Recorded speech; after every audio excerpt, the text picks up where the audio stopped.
మీ bank అకౌంట్‌లో amount ఉన్న transaction జరగట్లేదా? ATM పనిచేయట్లేదా? అలాగే యూపీఐ కూడా పనిచేయట్లేదా? చాలామంది కస్టమర్స్ వచ్చి బ్యాంక్‌కి డైలీ మేడం నా ఫోన్‌పే పనిచేయట్లేదు, ఏటీఎం పనిచేయట్లేదు అని అడుగుతా ఉంటారు. దానికి కారణం అకౌంట్ మేబీ డార్మిట్ అయ్యి ఉండొచ్చు. ఈ వీడియోలో డార్మిట్ అకౌంట్ అంటే ఏంటి? ఎందుకవుతుంది? అలాగే దాన్ని రీయాక్టివేట్ చేసుకోవడానికి ఎంత టైం పడుతుంది? అండ్ డాక్యుమెంట్స్ ఏం కావాలి అనేది పూర్తిగా నేను ఎక్స్‌ప్లెయిన్ చేస్తాను. నమస్కారం. నేను అరుణ. యాజ్ ఎ బ్యాంకర్‌గా ఈ వీడియోలో ప్రతి ఒక్కటి క్లారిటీగా చెప్పాలనుకుంటున్నాను. సో, తప్పకుండా లాస్ట్ వరకు చూడండి. డార్మిట్ అకౌంట్ అంటే ఏంటి? యాక్చువల్‌గా డార్మిట్ అకౌంట్ అంటే మనం అకౌంట్ ఓపెన్ చేసిన తర్వాత అంటే ఒక 2 ఇయర్స్ వరకు ట్రాన్సాక్షన్ జరగకపోతే సపోజ్ సేవింగ్ అకౌంట్‌లో ఒక 2 ఇయర్స్ వరకు లేకపోతే అంతకంటే ఎక్కువ కాలం పాటు మనం ట్రాన్సాక్షన్ చేయకపోతే అకౌంట్ డార్మిట్ లేకపోతే ఇనాపరేటివ్‌గా మారే అవకాశం ఉంది. ఇది బ్యాంకుని బట్టి కొద్దిగా చేంజెస్ ఉండొచ్చు. ఫర్ ఎగ్జాంపుల్ మీరు ఒక అకౌంట్ ఓపెన్ చేసినప్పుడు కొంచెం అమౌంట్ ఖచ్చితంగా డిపాజిట్ చేస్తారు.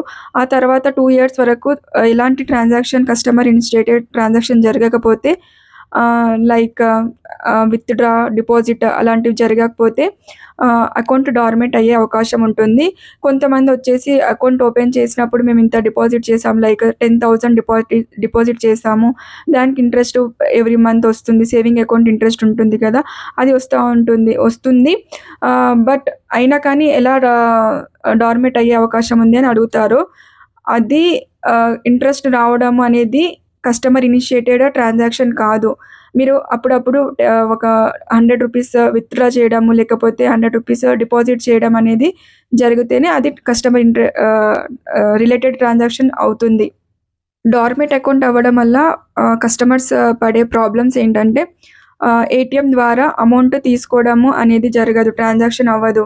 అలాగే net banking, mobile banking transaction అనేది జరగవు. అండ్ చెక్ వల్ల కూడా అమౌంట్ విత్‌డ్రా చేయడం అనేది పాసిబుల్ అవ్వదు. మీరు బ్రాంచ్‌కి వెళ్లి వెరిఫికేషన్ అనేది జరపాల్సి ఉంటుంది. అలాగే యూపీఐ ట్రాన్సాక్షన్ కూడా జరగవు. అయితే బ్యాంక్ అకౌంట్‌ని డార్మిట్ యాక్టివ్ చేసుకోవడం ఎలా?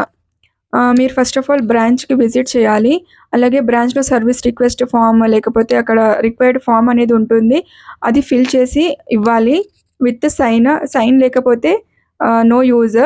అండ్ కస్టమర్ ఇనిషియేటెడ్ ట్రాన్సాక్షన్ అనేది జరపాల్సి ఉంటుంది. లైక్ అది బ్యాంకుని బట్టి మారవచ్చు. కొన్ని బ్యాంకుల్లో అవసరం ఉంటుంది. ఇంకొన్ని బ్యాంకుల్లో అవసరం అనేది ఉండదు.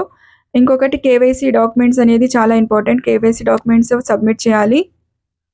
ఇలా బ్యాంక్ వెరిఫికేషన్ తర్వాత అకౌంట్ మళ్ళీ యాక్టివేట్ అవుతుంది. డార్మిట్ అకౌంట్‌ని యాక్టివేట్ చేసుకోవడానికి కావాల్సిన డాక్యుమెంట్స్ జనరల్‌గా ఆధార్ కార్డ్ అనేది చాలా ఇంపార్టెంట్. అలాగే పాన్ కార్డ్ అవసరమైతే passbook, passport size photos, address proof అవసరమైతే అలాగే ఇది కొంచెం బ్యాంకుని బట్టి చేంజెస్ ఉండొచ్చు. మరి డార్మిట్ అకౌంట్ కాకుండా ఉండాలంటే ఏం చేయాలి? కొంతకాలానికైనా ఒకసారి మనము ట్రాన్సాక్షన్ అనేది జరగాలి మన అకౌంట్‌లో. అంటే 100 విత్‌డ్రా చేయడం, 100 డిపాజిట్ చేయడం అలాంటివి చేస్తే అకౌంట్ అనేది ఎప్పుడు యాక్టివ్‌గా ఉంటుంది. ఇప్పుడు అందరికీ వచ్చే కామన్ డౌట్స్ ఏంటో చూద్దాం. జనరల్‌గా డార్మిట్ అకౌంట్‌లో డబ్బు పోతుందా అని అడుగుతారు. డబ్బు అనేది ఎక్కడికి పోదు. మీరు ఎంత డిపాజిట్ అయితే చేసుంటారో అంత అమౌంట్ ఖచ్చితంగా అకౌంట్‌లోనే ఉంటుంది. కాకపోతే అది విత్‌డ్రా చేసుకోవాలంటే దానికంటే ముందు మనం యాక్టివేట్ అనేది చేసుకోవాలి అకౌంట్‌ని. అకౌంట్ క్రియేట్ చేయాలని అడుగుతారు. యాక్చువల్‌గా అవసరం లేదు. అదే అకౌంట్‌ని యాక్టివేట్ చేసుకోవచ్చు. కాకపోతే చాలా కాలం పాటు యూజ్ చేయని అకౌంట్స్ అంటే బ్యాంక్‌ని బట్టి అది చేంజెస్ ఉంటుంది. కాబట్టి మీరు ముందుగా ఒకసారి బ్యాంక్‌ని కన్సల్ట్ అయితే మంచిది. మీకు ఈ వీడియో నచ్చితే లైక్ చేయండి. అలాగే ఎప్పుడైనా మీరు మీ లైఫ్‌లో ఇలాంటి ప్రాబ్లమ్‌ని ఫేస్ చేశారా? అంటే అకౌంట్ డార్మిట్ అవ్వడం అనేది జరిగిందా? జరిగితే ఒకసారి కమెంట్ చేయండి. అలాగే ఏ బ్యాంక్ అకౌంట్ అనేది బ్యాంక్ నేమ్ కమెంట్ చేయండి. ఇలాంటి బ్యాంకింగ్ అండ్ ఫైనాన్స్ వీడియోస్ కోసం బ్యాంకర్ అరుణ తెలుగు ఛానల్‌ని సబ్స్క్రైబ్ చేసుకోండి. యాజ్ ఎ బ్యాంకర్‌గా మీకు యూస్‌ఫుల్ అయ్యే వీడియోస్‌ని మాత్రమే పోస్ట్ చేస్తాను. ఖచ్చితంగా సబ్స్క్రైబ్ అయితే చేసుకోండి. బెల్ ఐకాన్‌ని నొక్కండి. Thank you so much for watching.